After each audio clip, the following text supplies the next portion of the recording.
जय हिंद, वंदे मातरम। मी जितेंद्र भावे नाशिकहून बोलतोय। Operation hospital चळवळीचा प्रवास मोठ्या प्रमाणावर सुरू आहे। खरं तर हा प्रवास थांबायला हवा होता, थांबत नाहीये तो प्रवास। ती चळवळ अजून जिवंत होते, पक्की होते। याचाच अर्थ चोऱ्या सुरू आहेत, लूट सुरू आहे, डकैती सुरू आहे। जोपर्यंत ऑपरेशन हॉस्पिटल चळवळ जिवंत आहे याचा अर्थ आरोग्य क्षेत्रातल्या आणि वैद्यकीय सेवेतल्या चोऱ्या आणि दरोडेखोऱ्या सुरू आहेत। आजही वेगळ्या सेक्शनमध्ये आपण जातो, वेगळ्या म्हणजे आरोग्य विभागातलाच रक्त पुरवठा म्हणजेच पिढीकडून होणारा रक्त पुरवठा या विषयावर आपला 2 दिवसापासून पाठलाग सुरू आहे। आणि आज अजून त्याच्यातल्या आतल्या गोष्टी, आतल्या बाबी जाणून घेण्याचा दिवसभर प्रयत्न केलेला आहे। आणि 5,500 रुपयांना शासनानं कितपत अभ्यास करून 5,500 रुपये त्याचं मूल्य लावलेलं आहे, इथपर्यंत आम्ही पोहोचलेलो आहोत। दुसरी गोष्ट, प्लाझ्मा खरोखरच आजारातून उठलेल्या रुग्णाच्याच रक्तापासूनचा बनलेला आहे का, याच्यावरही आज चर्चा झाली। आणि या संदर्भामध्ये ऑपरेशन हॉस्पिटल टीमचे सगळे सदस्य इथे जमा झालेले आहेत आणि त्या विषयावर दिवसभर काय काय ॲक्टिव्हिटीज झाल्या आणि काय काय धक्कादायक असे निर्णय म्हणा किंवा धक्कादायक बाबी काय काय समजल्या। तर मी आज सुरुवात करणार आहे आमच्या वासंती काकींपासनं की आज आपण रक्तपेढी आणि प्लाझ्मा या विषयावर खूप काम केलंय, काय सांगाल तुम्ही? याच्यातनं आज आणखीन नवीन एक बाब समजली की प्लाझ्मासाठी किंवा रक्त घेण्यासाठी कुठलाही डोनर लागत नाही। आणि शासनाने जे नियम घालून म्हणजे नियमानुसार जे 5,500 रुपये केलेली आहे या प्लाझ्माची किंमत, तेच आकारली गेली पाहिजे, ना की 6,500 आणि प्लस 1,200 रुपये। हे आज मला या अभ्यासातनं कळलं। दीक्षित काका, वंदे मातरम। वंदे मातरम। सांगा काय म्हणाल? मुख्यतः रक्तदान करतो आपण आणि त्याच्यावर जे काही काम करतात त्याचं सेवा मूल्य आपण देतो, ती किंमत देत नाहीये। हे जे सेवा मूल्य आपण देतो ते सरकारने 5,500 रुपये हे जास्तीत जास्त ठरवून दिले। मॅक्झिमम तुम्ही 5,500 घेऊ शकतात, मिनिमम तुम्ही कितीही कमी घेऊ शकतात। आणि तेवढं त्याचं तेवढा खर्च नाहीये तेवढा सेवेचा। तर त्यामुळे एखाद्या ठिकाणी तुम्ही 5,500 घेऊ शकता कारण तुम्हाला खूप मोठा खर्च शोधतोय, एका विशिष्ट ठिकाणी डोंगराळ वगैरे काय असं असेल तर, पण तुम्ही 5,500 पेक्षा किती कमी घेऊ शकता, ही गोष्ट खरोखर नवीन आहे।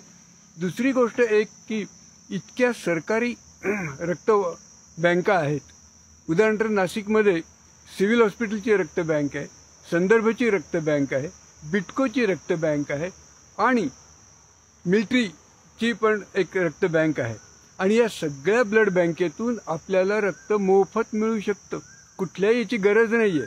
पण ज्यावेळेला तुम्ही खाजगी बँकात जातात त्यावेळेला तुम्हाला सांगितलं जातं की तुम्ही एक डोनर घेऊन या प्लाझ्मासाठी, आणि त्याची किंमत काय तर 7,000 8,000। का बरं? तर ते सेवा मूल्य, अरे सेवा मूल्य 5,500 असताना बरं। त्याच्यानंतर पुढची गोष्ट त्यांना विचारली जाते की तुम्ही 5,500 असताना जास्त का घेतात? नाही, आम्ही एलायझा करतो, आम्ही नॅट करतो। पण नॅटची आम्हाला काय गरज आहे? नाही, पण आम्ही नॅटचीच येतो। पण नॅटची तुम्ही 1,200 रुपये जास्त घेता ना।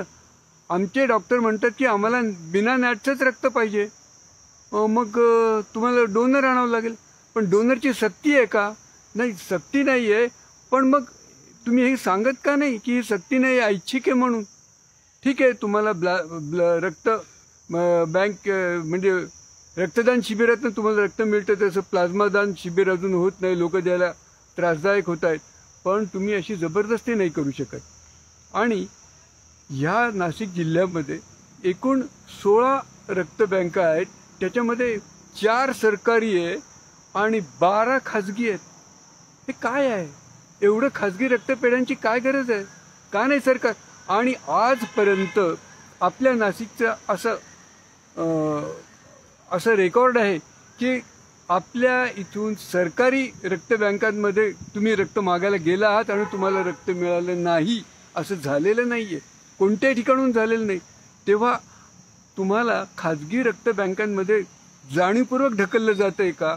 त्यांचा जास्तीत जास्त व्यवसाय व्हावा म्हणून ढकललं जात आहे का? माझी सगळ्यांना विनंती आहे की तुम्ही रक्त घेण्यासाठी सरकारी रक्त बँकेतच जावं. सिव्हिलला जा, संदर्भला जा, बिटकोला जा, तिथून तुम्हाला रक्त मिळेल आणि ते तुम्ही घेऊ शकता. एक शंका आहे का तुम्ही रक्ताविषयी बोलत आहात, पण आत्ताचा दौर जो आहे तो प्लाझ्मा या विषयावर आपण अडकलेलो आहोत. आणि प्लाझ्माच्या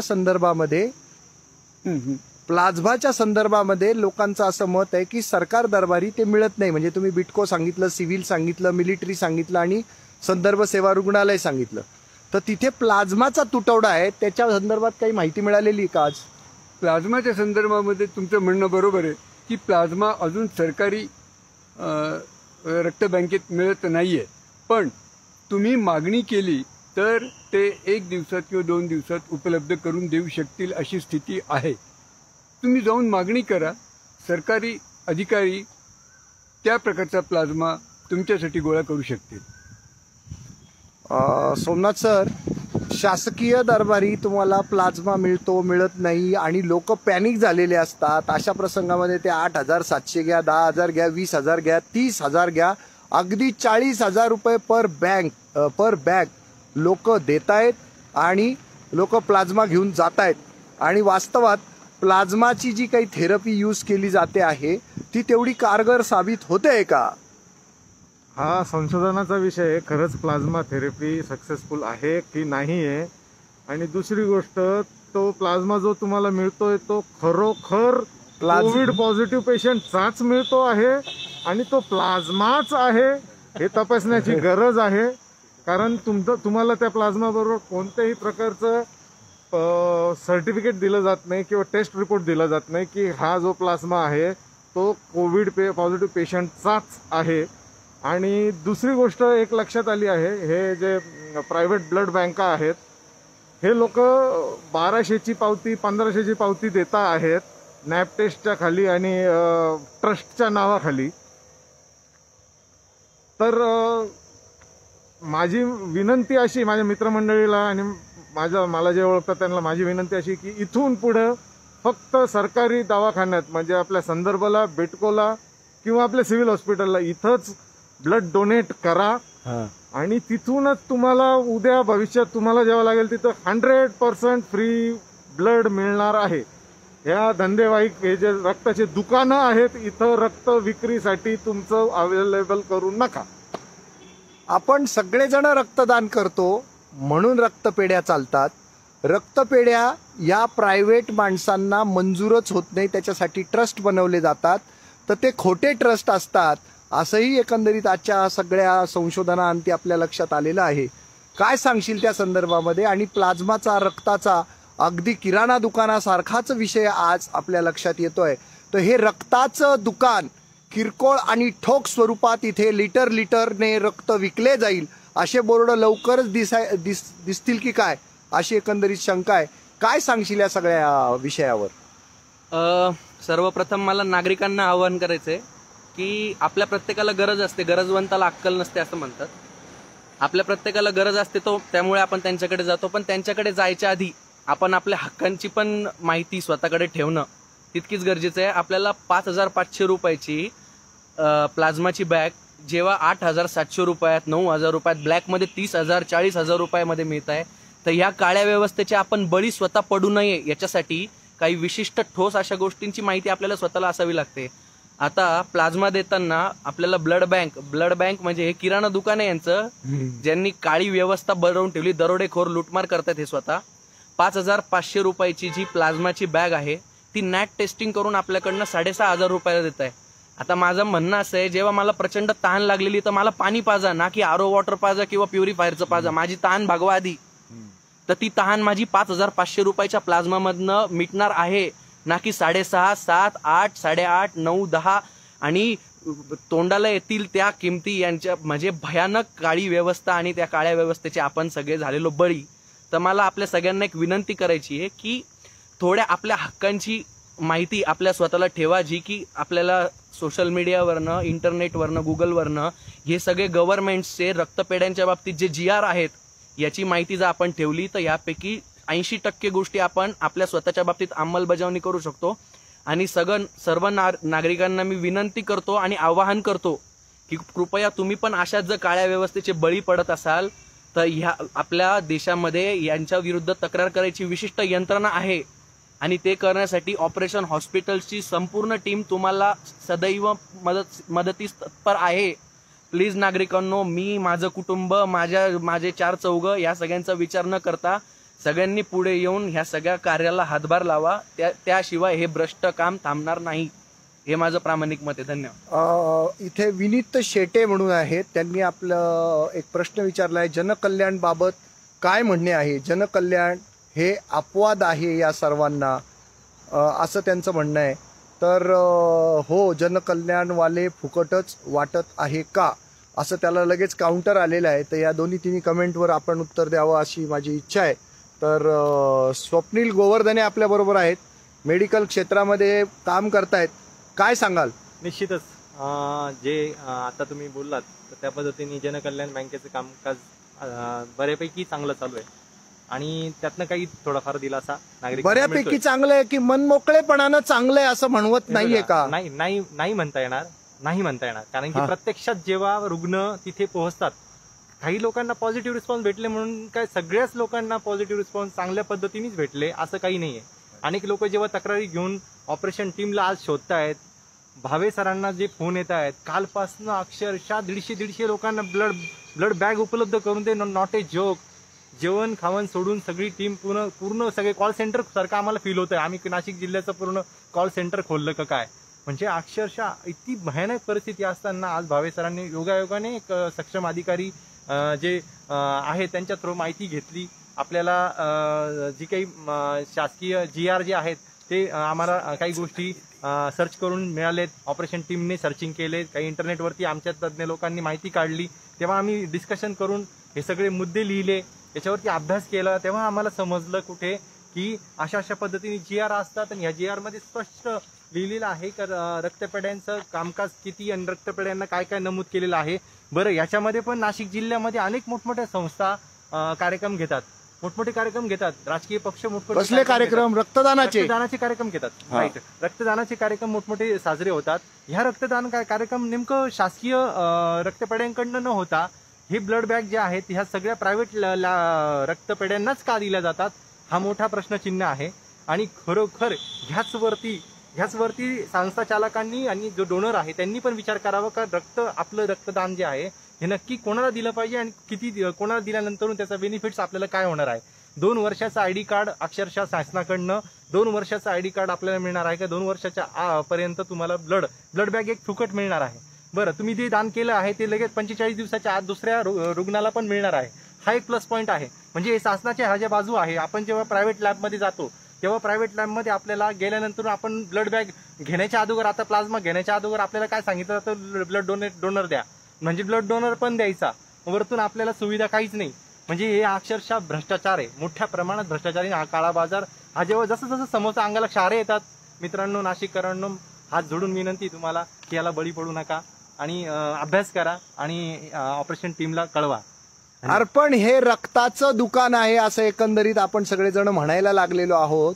तर मग याचा जो कच्चा माल आहे, यांची जी रक्ताची फॅक्टरी आहे, जी आपल्या नागरिकांच्या रक्तावर सुरू आहे, हे रक्त त्यांना आपण मोफत देतो. म्हणजे आपण आता फॅक्टरी, ॲडव्हर्टाइजमेंट, सेल्स, मार्केटिंग हे सगळे शब्द या रक्ताच्या दुकानाला लागू होत आहेत. आणि या संदर्भामध्ये ज्या वेळेला त्यांची सगळी ही ॲडव्हर्टायझिंगची आणि पब्लिसिटीची मार्केटिंगची टीम बाजारात फिरत असते, तर त्यावेळेला हा कच्चा माल त्यांना मोफत मिळत असतो आणि हे पक्का माल बनवून बाजारामध्ये 40-40 हजारापर्यंत प्लाझ्मा विकतात, अशा तक्रारी आपल्याला प्राप्त होतात. तर या रक्ताच्या दुकानाबद्दल तुमचं अजून काय मत झालेलं आहे की शासकीय चांगलं की खाजगी चांगलं?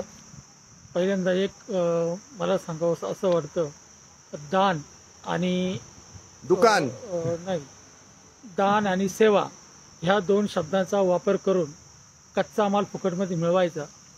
कच्चा माल म्हणजे रक्त, लोकांचं रक्त फुकटमध्ये मिळवायचं आणि नंतर ह्या 2 शब्दांना, दान आणि सेवा, ह्या शब्दांना तिलांजली देऊन त्याचा व्यापार करायचा.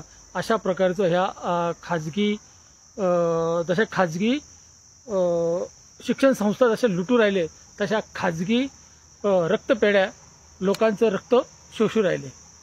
आणि लोकांना मी यातून एकच विनंती करेल का रक्तदान करताना आपल्या सरकारी आपल्या हक्काच्या आपल्या मालकीच्या रक्तपेढ्यामध्ये रक्तदान करा आणि त्यातूनच रक्त प्लाझ्मा घ्या, हेच मी लोकांना हात जोडून विनंती करतो. नाही, पण आता ते रक्ताचं दुकान म्हणवलं जातंय, 5,500 देणं शक्य होत नाही म्हटलं जातंय. शासनाचे सगळे नियम आहेत त्याच्या पाठीमागे, शासनाने व्यवस्थित कडेकोट बंदोबस्त केलेला आहे, तरीही अर्पण रक्तपेढी 5,500 रुपयामध्ये देण्यासाठी असमर्थ ठरते. याच्या मागचं गौड बंगाल काय आहे असं तुम्हाला वाटतं?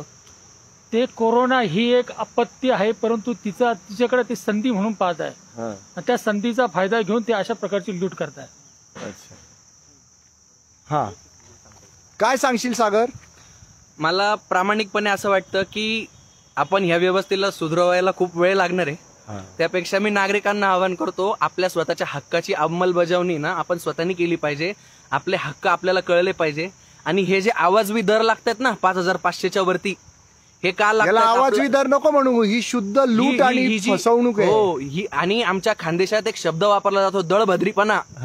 तर हा दळभद्रीपणा फक्त आपल्याला त्या क्षेत्रातल्या माहिती नसल्यामुळे आपल्यावर ही गोष्ट लागते. आता अर्पण ब्लड बँक जसं दादा म्हटले की 5,500 प्लाझ्माची किंमत प्लस 1,200 रुपये, 1,200 का 1,500 रुपये यांची नॅट टेस्ट प्लस 1,500 रुपये का 1,700 रुपये यांच्या सर्व्हिस चार्ज आणि ट्रस्टचे. अरे तुम्ही सरकारने तुम्हाला जेव्हा दिलेलं आहे की कमाल किंमत 5,500 असावी, कमाल म्हणजे जास्तीत जास्त खाऊन खाऊन किती खाणार, भस्म्या झाला का? तर जनतेने जागरूक होणं महत्वाचं आहे. तर मी सगळ्या जनतेला विनंती करतो की ह्या आपल्या स्वतःच्या हक्कांची जाणीव सोशल मीडिया इंटरनेटद्वारे सगळ्या आपल्याला मिळणार आहे, तर कृपया त्याची जाणीव करून घ्या. आणि ह्या लोकांना प्रश्न विचारल्याशिवाय तुमची लूट थांबणार नाही. मी एवढंच बोलतो. धन्यवाद. तर आजचं माझं फेसबुक लाईव्ह, जितेंद्र भावेज लाईव्ह मध्ये आज रक्ताची दुकानं जी मांडण्यात आलेली आहे त्याच्यामध्ये खाजगी लोकांना अजिबात धंदा करण्याची परवानगी नाहीये. त्यामुळे ट्रस्ट बनवावा लागतो. तर फर्जी ट्रस्ट बनवून ही जी रक्ताची दुकानं मांडली जात आहेत आणि एका विशेष दुकानानं आम्हाला प्रचंड त्रास दिलेला आहे, तर त्या दुकानाचं टमराळं वाजवायचं आम्ही ठरवलेलं आहे. तर कितीही सरकारी यंत्रणा त्यांच्या खुट्याला त्यांनी बांधलेली जरी असली तरी हा खुटाच उपटून आम्ही टाकणार आहोत आणि हे रक्ताचं दुकान आम्ही बंद केल्याशिवाय राहणार नाही. आज ऑपरेशन हॉस्पिटलची टीम तुमच्या सगळ्या ज्या काही चुकीच्या गोष्टी सुरू आहेत त्या खणून काढणार आहे. आणि नाशिककरांपुढेच नव्हे तर पूर्ण भारतामध्ये रक्तपेढीचं, रक्त शोषणांचं काम वेगवेगळ्या स्तरावर कसं सुरू आहे आणि खाजगी रक्तपेढ्यांना नवसंजीवनी मिळत राहावी म्हणून सरकारी अधिकारी कसे त्यांचे पाय चाटतात आणि या वेगवेगळ्या रक्तपेढ्या सरकारी अधिकाऱ्यांचे कसे पाय चाटत चाटत एकमेकाचा फायदा करून घेऊन जनतेला मात्र संकटाच्या खाईत लोटतायत. तर ही खाईच आम्ही बुजवून टाकणार आहोत. संकटाच्या खाईमध्ये आता रुग्ण किंवा नागरिक किंवा जनता जाऊ नये म्हणून ऑपरेशन हॉस्पिटलची टीम सदैव कार्यरत राहणार आहे. तर जाता जाता अर्पण ब्लड बँक नाशिक, तुम्ही 5,500 मध्ये गप गुमान प्लाझ्मा द्यायचा आहे. डोनर असो अथवा नसो, नॅटची जी काही आम्हाला टेस्ट तुम्ही आमच्या गळ्यात मारताय ती टेस्ट आमच्या गळ्यात मारू नका. सर्व्हिस चार्ज लावू नका. तुम्हाला असं वाटत असेल की सगळ्या सरकारी यंत्रणा आणि अधिकारी तुमच्या खोट्याला बांधलेले आहेत, आम्ही त्याच्यावर मात करू. आज नाही तर उद्या. तुम्ही वेगवेगळे सिनेमे बघितले असतील ना, गब्बर पिक्चर बघितला का? गब्बर, त्याच्यामध्ये अक्षय कुमार कसा दंडुक्या घेऊन मागं लागतो तसं आम्ही तुमच्या मागे लागू. तुमच्याकडे कितीही अब्जो करोडोची संपत्ती असू द्या, तुमच्या मालकांचे हात पार मंत्रालयाच्या त्या शेंड्यावर पोचत असू द्या, पण आम्ही जनता आहोत, आम्ही मालक आहोत. अर्पण रक्तपेढीचा प्रत्येक कर्मचारी आणि त्याचा मालक आमच्या इथं फरशी पुसायला आम्ही नोकर म्हणून ठेवलेले आहेत.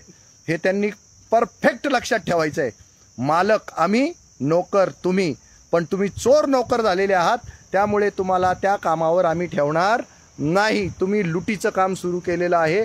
तर आता ही बँक कायमची बंद झाली पाहिजे, त्यांचा परवाना रद्द झाला पाहिजे. ही मागणी डोक्यात ठेवत आता ऑपरेशन हॉस्पिटलची टीम सदैव कार्यरत राहणार. जोपर्यंत तुम्ही 5500 रुपयाला प्लाझ्मा देत नाही, तुम्हाला लकडीशिवाय मकडी ठिकाणावर येत नाही म्हणतात, तर ही लकडी जी आहे ती या मकडीच्या डोक्यात आम्ही टाकणारच. आज नाही तर उद्या आम्ही जनता मालकाच्या रूपामध्ये, मालकाच्या थाटामध्ये आम्ही तुमच्या छाताडावर बसणारच. वंदे मातरम. जय हिंद.